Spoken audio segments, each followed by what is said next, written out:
now will transition. We have a briefing that's a presentation on the health impacts of cold weather, a very timely presentation. And we have Dr. Josh Barocas. I hope I pronounced your name correctly. He's a doctor with the University of Colorado School of Medicine, and Anne is getting the presentation queued up. And Councilmember Parody had asked for this presentation. And Councilmember, did you want to do any sort of opening before we have the good doctor present to us? I should have been prepared with Dr. Barocas' bio, but suffice it to say, he's a public health researcher at CU, and I think a leader in this particular space, and has been, I hope we're not, forcing you to reveal research that you've done before it officially goes out in a paper, but he's been researching this topic for a long time and has sort of updates for us on what they've been finding. So I'll just leave it at that. I am really grateful for the presentation because I think it's getting cold literally tomorrow.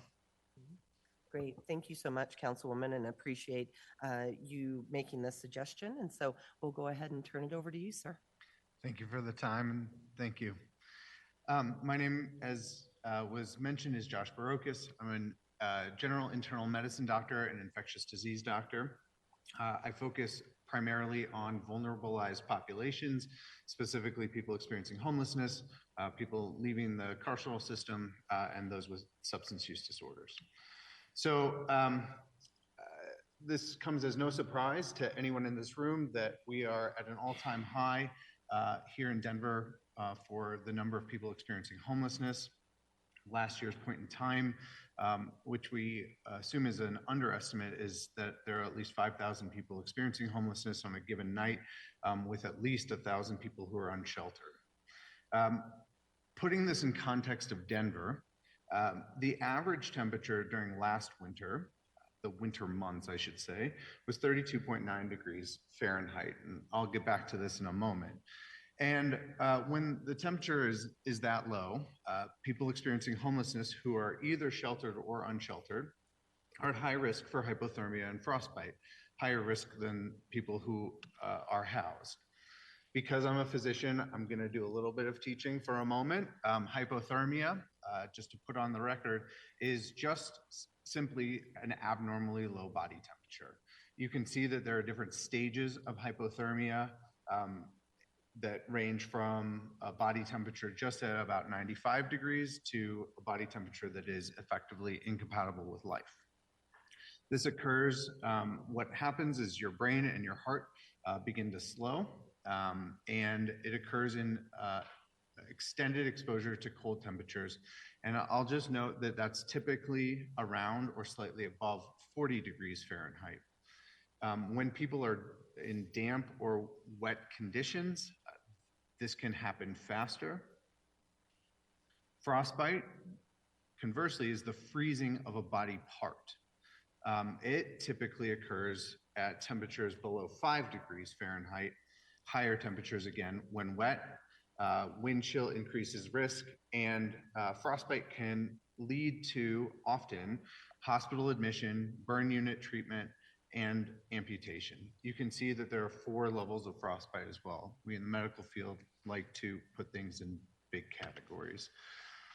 There are non-freezing cold injuries as well that I'm not going to go into beyond this slide. One is something that I think people have been familiar with, trench foot. This is just the sort of degradation of usually feet in wet conditions at or above 32 degrees, and chilblains, which are inflammatory lesions that are quite painful and happen in exposed damp and cold environments. But let's go back to frostbite and hypothermia. People experiencing homelessness have a higher risk of amputation from frostbite injuries than housed individuals. They're less likely to be discharged from the hospital when they are admitted with supportive medical care, and they're more likely to have unplanned readmissions. Let's put it in context with burns, because oftentimes patients are admitted to a burn unit when they have frostbite. Nationally, and this is a little bit older data, compared to patients with burns, when we look at people with a total surface a total surface body area with either frostbite or burns that are equal. So the same amount of the body is affected. People have longer lengths of stay by nearly double when they have frostbite. They have higher hospital charges nationally by nearly 3 times. And people with frostbite are more commonly on non-commercial insurance, so Medicaid or other forms of public insurance. So I'm going to talk now about the role of warming centers. Warming centers are just temporary relief. These are not the end-all be-all, and I want to make that clear. But what we're looking at are harms related to cold weather and the role that warming centers can play. Warming and, in the summer, cooling centers, as people know, offer just temporary refuge. They help prevent these cold weather injuries. They are different than emergency shelters. They oftentimes allow couples, pet owners, friends, and families to stay together. And they allow for the evaluation of cold weather injuries, but they don't necessarily allow or have other wraparound services. Again, I want to point out that warming centers are not the end-all be-all for how to address unsheltered homelessness. This is simply one way that we can address the cold weather injuries that occur from being unsheltered. So I'll put up here and apologize if this is out of date, but this is the most recent I could find.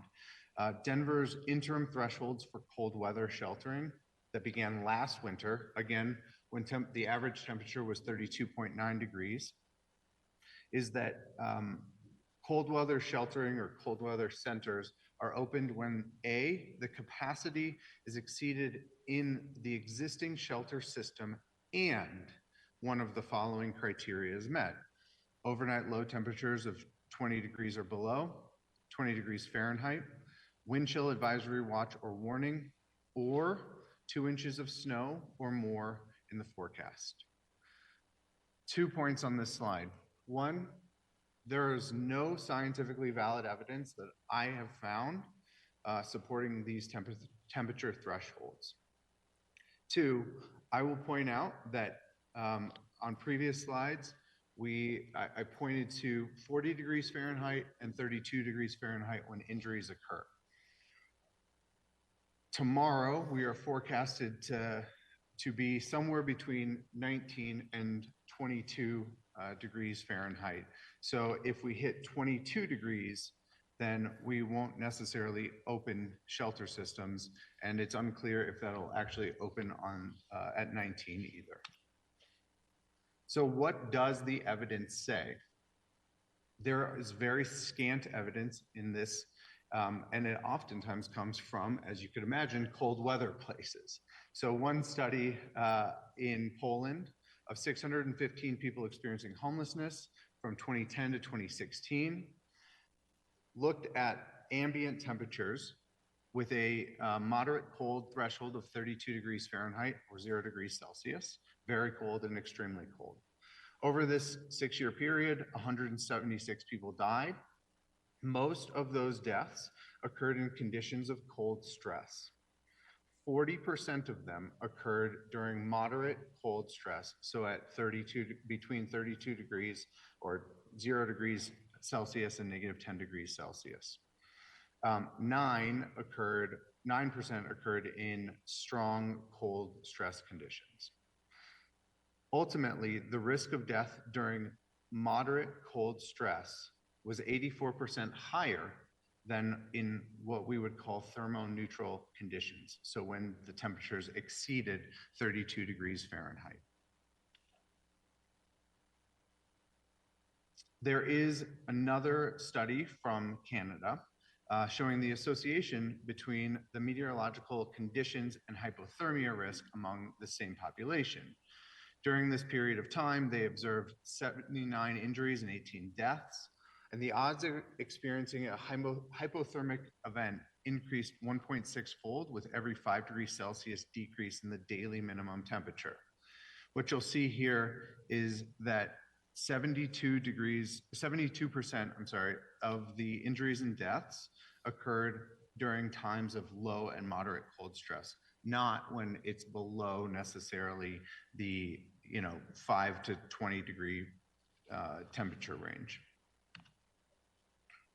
We've extracted some data from a local metro area hospital. There were, during the 2022 year, there were 49 encounters of 35 patients experiencing homelessness. I'll note that our systems, just in general, for defining people experiencing homelessness are problematic and usually inconsistent. So I'm guessing that there are probably more people than this, but these are the people that had an explicit mention of homelessness in their record. They were discharged from a local metro area hospital during the 2022 winter. Again, that temperature was 32.9 degrees with a primary diagnosis of frostbite. Their median length of stay was 6.9 days. I'll pull some data from the Kaiser Family Foundation, which puts us at an average per day cost of hospitalization in Colorado at $3,273. This is, again, averaged across all hospitals and all hospitalizations. So we've got 49 encounters, 6.9 days on average, at a cost of $3,000 per day. This is just for frostbite during the winter months of 2022. We estimated that the cost of Colorado taxpayers for frostbite alone could range, if you're looking at the low end of the spectrum and everyone was only there for less than a day, at $110,000. If everyone was there for the full 6.9 days, that would be over $1.1 million each year per metro area hospital, assuming that there are somewhere between 35 and 49 admissions per metro area hospital. If we look at this for the major hospitals in the area, we would estimate that this is about $5 million per year to the Colorado taxpayer, simply because most, if not all, people experiencing homelessness are on public insurance or they lack insurance. So these are costs eaten by the taxpayer.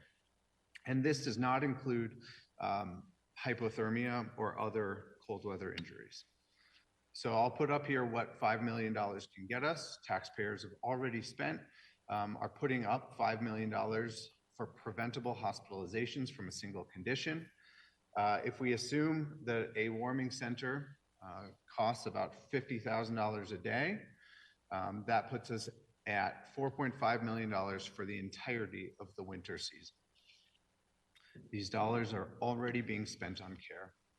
Denver, from my looking in the across states and across cities and across North America, Colorado cities and Denver are out of step with scientific evidence. Vancouver engages their cold weather response plan if it's forecasted to be less than 32 degrees, or there's any snow accumulation or rain at or near freezing temperatures. And even New York City institutes their code blue when the temperature drops to 32 degrees, including wind chill between 4 p.m. and 8 a.m. So again, our current approach in Denver, as far as I can tell, is a 20-degree threshold with exceeding the current shelter capacity, and one of the following, that you have to have 2 inches of snow, there has to be a wind chill advisory,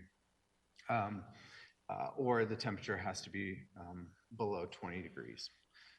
There are ways that we can prevent these preventable hospitalizations from happening and these preventable costs. We can prioritize early and extended opening of warming shelters or warming centers with a threshold of no less than 40 degrees for the entire winter. Again, looking at that cost estimate, it would still be less than the number of the cost of the hospitalizations that we're incurring. Alternatively, we could operate at a threshold of 32 degrees without the caveat that shelter capacity must be exceeded, and include the current exceptions, but expand them out to any rain, sleet, or snow in the forecast. That's my presentation. I'm happy to take questions related to this.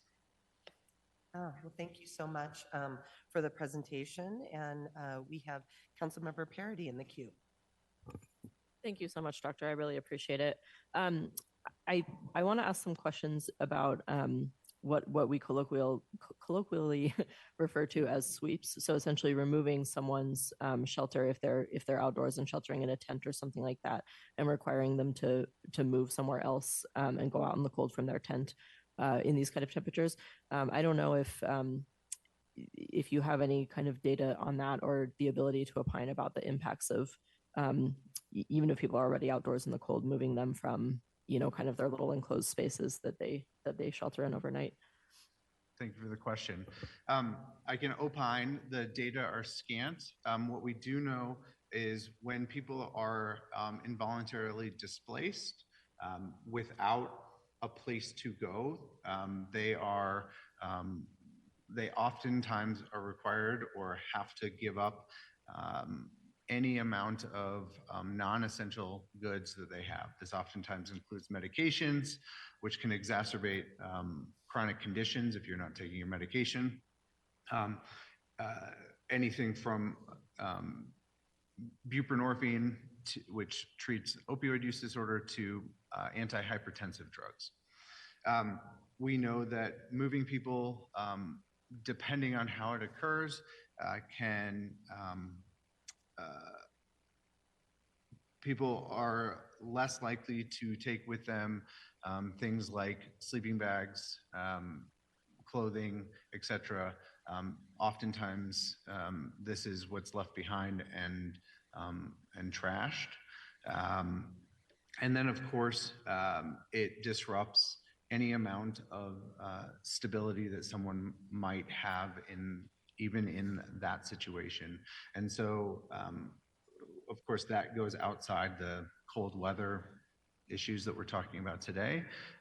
But we do know that that belongings are left behind, and that can exacerbate cold weather injuries. Thank you. And has there ever been any kind of study done where there was an effort to kind of measure the temperature inside a tent when someone's been sleeping there overnight versus the temperature, outside? I have no idea if that's been done. Just curious. Just to repeat it, you had said, has there been data looking at sort of inside temperatures of tents versus outside? Not that I'm aware of. I've scoured the medical literature recently, and there's very scant data on what's actually happening inside the tent. We do know that just not even anecdotally, but sort of intuitively, tents, even makeshift tents, provide a little bit of a wind barrier. Tents provide some shelter from snow, rain, and other elements. Again, what that does is it keeps people not wet. It keeps the sort of ambient temperature inside the even makeshift structure a little bit safer than being exposed to wind, cold, the wind chill, and the wet conditions. And is there anyone that you know of, whether your team or other studies that you've seen, that have looked at the sort of risk of death or a health event after someone is moved from a tent, whether that's in cold weather or just sort of throughout the year? Again, thank you for the question, Councilwoman. There have been no studies that I have found looking at the risk of death when forced to relocate in cold weather specifically. We performed a study that was published in May of this year, that was published in the Journal of the American Medical Association that was a simulation study where we looked at the potential of harms to people who are experiencing homelessness when they are at threat of being quote unquote swept or displaced compared to a scenario in which they aren't displaced. We used 23 cities worth of data, Denver being one of them, and ran thousands of simulations on each one of those cities and on the composite. We found no simulation or no scenario, after varying all of the parameters incredibly widely, we found no scenario in which displacing people without services or without comprehensive services was neutral or even, was beneficial or even neutral to their health. We found an increase in mortality from overdose, infective endocarditis, skin and soft tissue infection. We found a higher likelihood of discontinuing medications for opioid use disorder, and we found a higher likelihood of preventable hospitalization. We found that sweeps may over the next 10 years, or involuntary displacement over the next 10 years, could contribute to up to an increase in 25% of deaths among the population experiencing homelessness. That number, unfortunately, when we look at the top number of people that might be impacted per city, that 25% was through our Denver simulation. So we compared that to other cities across the US, including San Francisco, Seattle, New York, Philadelphia, other places where there's high incidence of homelessness, high incidence of substance use disorder. Thank you for that. And I'm curious if, since it was a simulation, I guess it's not sort of seasonally sensitive, right? Like, in other words, you wouldn't have been able to compare the outcome of displacements that occurred in warmer weather versus displacements that occurred in colder weather. I think that you gave me a very good idea just now for a next study. Thank you for the question. No, we did not vary in that simulation, or in that simulation study. We did not vary the temperature. In the model that we developed, we held everything else constant, meaning we understand that not displacing people also has health risks. We understand that there are safety and health risks to the population experiencing homelessness, as well as those who are not experiencing homelessness. We kept all of that the same for both of the scenarios. It would obviously be unethical to run a randomized clinical trial on this, and therefore we rely on cohort studies and simulation studies to give us a good estimate. I think that the thing that we focused on and would like to point out, or I'd like to point out from that study, is that all models are wrong and some models are useful. Our model, the study that we ran, pointed to the fact that these are harmful, and that there's no necessarily no public health or health benefit to people who are experiencing homelessness. And in fact, there's a health harm that's occurring. We would be able to run additional simulations with better data with cold and warm weather scenarios, but I suspect that we would show that there will be no scenario in which moving people without making sure that they have proper places to go is beneficial. Thank you so much. I could ask you questions all day, but I'll pass it on to my colleagues. Really appreciate you being here and your work. All right, thank you so much, Councilmember Parody. Up next, we have Councilmember Gonzalez Gutierrez. Thank you, Madam Chair. Yeah, I just wanted to go back to what you said at the beginning, and it's on one of the slides, that there is no scientifically valid evidence supporting that 20 degrees is the appropriate temperature, or is that correct? Thank you for the question, Councilwoman.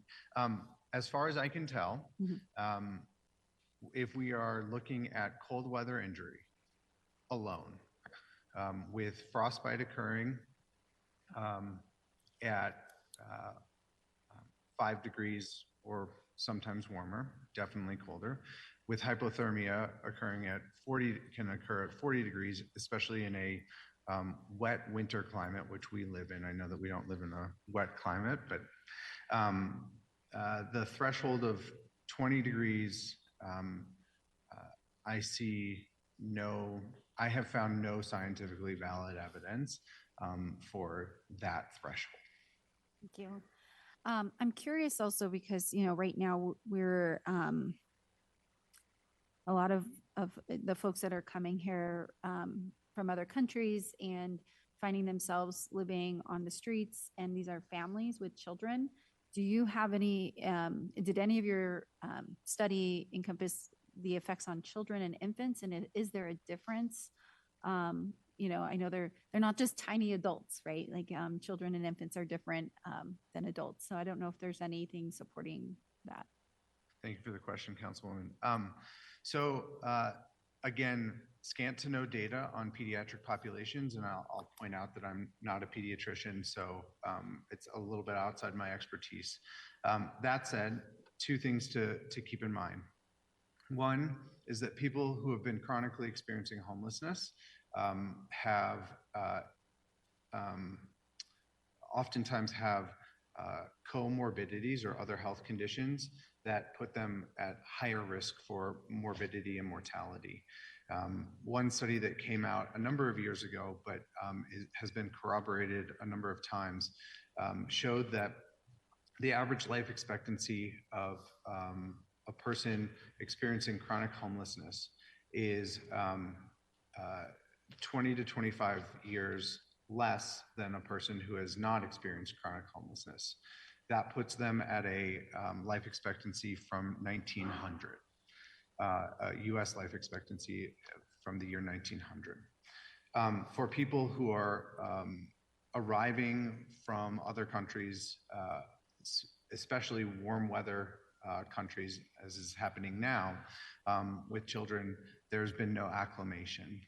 When we don't have acclimation, anybody that has ever moved to a cold weather climate knows that it can feel colder, and in fact it is colder if you haven't been acclimated. Oftentimes people who are coming from other countries right now certainly do not have the cold weather gear that say I do, that would protect them from being cold or from cold weather injury. Children are the same way. Children are a bit more resilient than us old people, but certainly very young children, infants and whatnot, without a properly developed immune system at this point, which I can speak to as an infectious disease doctor, are at risk of transmissible infectious diseases that can occur. Thank you. The last question I have is around, and you kind of talked a little bit about folks that are experiencing substance use issues and that effect. Like, how is the body reacting for somebody that is misusing substances, is chronically homeless, and what is the risk that they are at? Thanks for that question.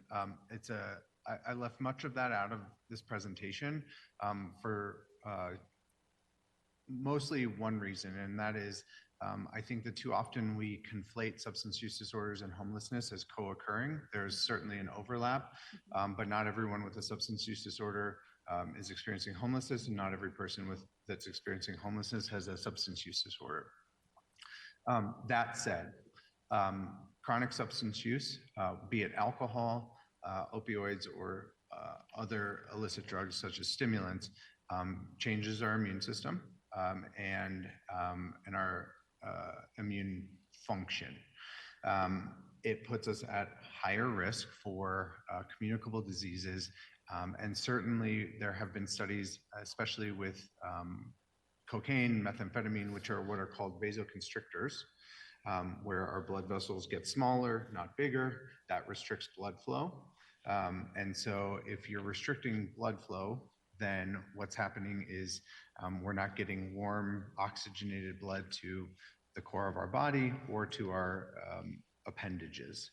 And so it increases the risk of severe frostbite. And in fact, in some of the studies that I cited here, not from our looking at the metro area hospitalization, but from a national survey of hospitals, substance use disorder was as a co-occurring condition to homelessness was an independent factor for increased length of stay, higher hospital charges, morbidity, and mortality. Thank you very much. Thank you, Madam Chair. Thank you, Council Member. Next, we have Council Member Watson. Dr. Barocas, did I pronounce that correctly? Very sobering, and thank you, Committee Chair. Very sobering presentation, and I think very timeless. So thank you, Councilwoman Parity, for bringing this forward. I could, as Councilwoman Parity shared, we could have you here all day asking questions because I'm so curious about quite a few things, but wanted to share. I moved here from the Virgin Islands when I was 17 to 10, University of Colorado. It took me, I would say, just my body, it felt like 2 years before my fingers, every time it went anywhere below 50, would feel like it's on fire. And so my body took a long time. I can't imagine for pediatric changes with some of our migrants. My question to you on any of the studies that you've done, do you have any research and studies on the speed of decline of health impacts to cold weather from folks coming from warm weather that are forced into being unsheltered? I mean, these folks weren't unsheltered in Venezuela, where they're coming from, but they're forced unsheltered here in Denver. Has there been any studies that demonstrate kind of the speed in which bodies start declining and their immune systems are impacted by that type of a change? That you're here. Moved here at 17. I'm glad that you're here. The short answer is not that I'm aware of. And so sort of by proxy, I would say no. Generally speaking, people who are otherwise healthy and have had proper nutrition, have gone through their preventable disease, preventive health care, should not necessarily be at a higher risk depending on if they moved from the Virgin Islands, Venezuela, or Florida. That said, and I think not to pontificate too much on your question or assume too much from your question, but people who are migrating currently, being forced into situations that they weren't otherwise prepared for. I would have to speculate to say that knowing a little bit about the healthcare systems in other countries, the preventive healthcare that's available, especially in some of the countries that folks are coming from, that those preventive services are not readily available, especially if you're having to make a long trek. You perhaps have had a little bit of expedited aging, meaning you've had more chronic conditions occur. As such, that scenario would put you hypothetically at an increased risk for expedited injury. Did that response make sense? That is helpful, and I think that correlates with kind of the focus council is really having and making sure we treat this as an emergency, the migrant crisis, because we do know that there has not only been impacts fiscally to the folks coming here, but the abruptness of their life change as they arrive to Denver, at least for the folks who can't that do not have housing. I think that's important. I have two more questions for you, but I'm actually looking around the room, and I may have a question to Anshul, and I'm not sure if you can answer this. You weren't prepped on this, but the 20-degree threshold. I always found that curious. I appreciate the doctor's background and the scientific review of other cities and their thresholds. Anshul, are from your perspective, and I know that this is not your realm of work, but I'm not seeing anyone else from the administration or from housing here that I can ask this. Are you aware of where that threshold came from? Why is our temperature action targets so much different from some other major cities? Thanks for the question, Councilman Watson. Anshul Baga, Assistant City Attorney. I am not aware of where the threshold number comes from. It does not live in ordinance. It lives in a separate document outside of ordinance. Is the Denver Cold Weather Sheltering Plan, which is a document that I believe is released by the Office of Emergency Management, but I'm not positive. I do see Will Fenn in the crowd. You may want to ask him. I'm staring right at him, and I completely missed him. Will, do you mind if I ask you a quick question, sir? And if you're not certain with the answer, that's fine. Thank you for introducing yourself. Of course, Will Fenn, Denver Department of Public Health and Environment. To be brief, I know that it's a citywide plan, and as Anshul said, I think it doesn't, or he might have mentioned emergency management. I do not know where that threshold planning lives exactly, other than to say that it's a citywide plan informed by many different agencies. And the steps to change that target, are those steps that council can take on, or is that through your department? Will, what would be the process if that threshold was to be considered for change?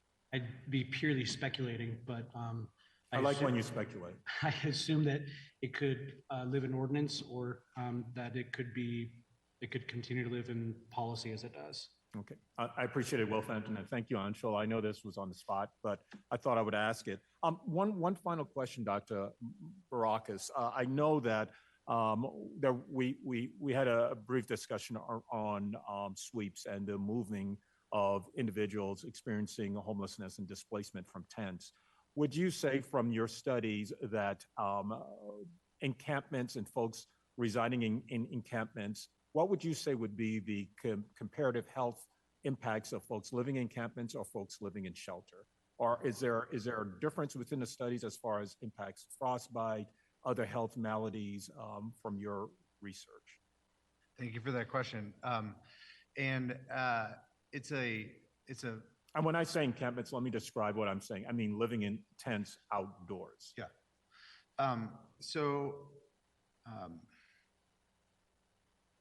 The answer is a little bit difficult and very nuanced, and that's because, as you know, this is not a homogeneous population, as we oftentimes refer to it as. There are people who are experiencing homelessness right now in Denver who are newly homeless, that have no chronic health conditions, that whether it's because of the COVID-19 pandemic, and economic downturn, or the high cost of housing here in the city, are not able to afford housing right now. There are people who have been chronically homeless, they're as a result or as a part of their milieu with working with struggling with substance use disorders. There are people that have been abused and are victims of trauma. To say that one place is better for an entire community would be sort of medically not appropriate for me. Because it's not, I may be someone who has experienced severe trauma in my life, and being put into a shelter, being told you can't be outside, being put into a shelter could be re-traumatizing for me. And I'm willing to embrace the cold or bear the cold, knowing that I might have frostbite or hypothermia, might need hospitalization. but may feel safer. And so this idea of health is, I think the best way to describe it is health on a spectrum. There's no one good place except for one's own individual home if they're ready to accept it. That said, there are some people that are ready and willing and want to move into congregate shelter or emergency housing. There are others that it may not be the thing that's best for their health if we don't separate mental health and physical health. Thank you, Dr. Braga. I can continue all day, but I really appreciate all that you do and the lives that you and your practice impacts. So thank you, Committee Chair. I have no more questions. Thank you. Thank you, Councilman Watson. We also have Chris Lowell from Host here. Didn't know, Chris, if you wanted to chime in on this, if it's totally your prerogative. All right. And please just go ahead and introduce yourself. Thanks for the invitation, Councilwoman.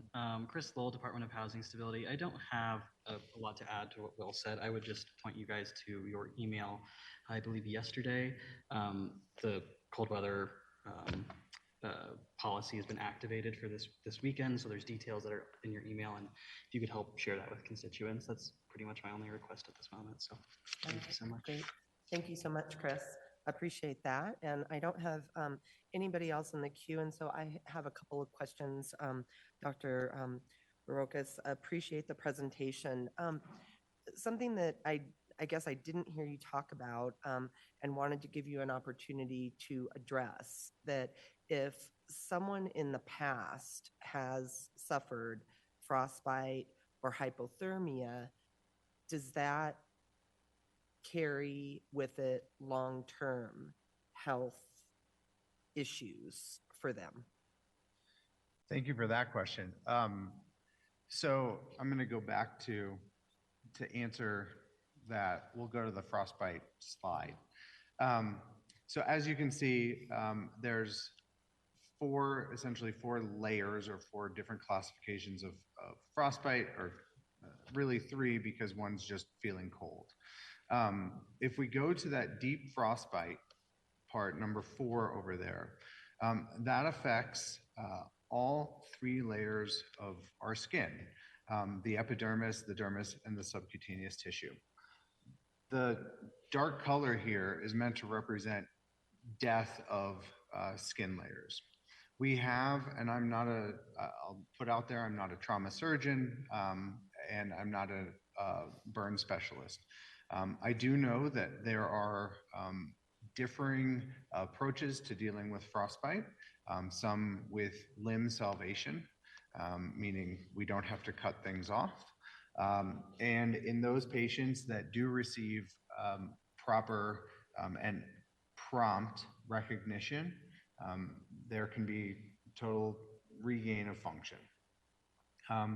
For people with pre-existing conditions, that's a little bit harder. And so if we look at the comorbidities that much of our chronically homeless population experience, it's that of diabetes, high blood pressure, cardiovascular disease, and in some cases, substance use. All of those things restrict just normal blood supply. It means that standard treatments are less effective, because we can't reestablish blood supply. It means that tissue dies quicker, and so amputation is oftentimes needed. To be explicit about it, without assuming, amputation does come with chronic life-changing needs, especially if it's a above-the-knee amputation, which limits mobility. But of course, and I've never had anything amputated, but having taken care of patients that have, any amputation can be life-altering. All right, thank you for that. And then, so if somebody has, the level 1 or 2 of frostbite and they recover, the next time they're exposed, do they have a higher incident of it coming on quicker or being more severe? Thank you for that question, and it's a fantastic one because you're speaking my language of probabilities, and I appreciate that. As far as I have seen, and I think that this would be a question for a trauma surgeon more than me, because I can look at the national data. I don't know of data that says if you have frost nip or sort of a superficial frostbite, if that makes you more susceptible to more severe frostbite in the future. That's something that I can certainly look into and speak with some of my colleagues and get back to you if that's if you'd like. I can say though that when we look at national data, that people experiencing homelessness, chronic homelessness, do have higher rates of, as I mentioned, unanticipated readmission.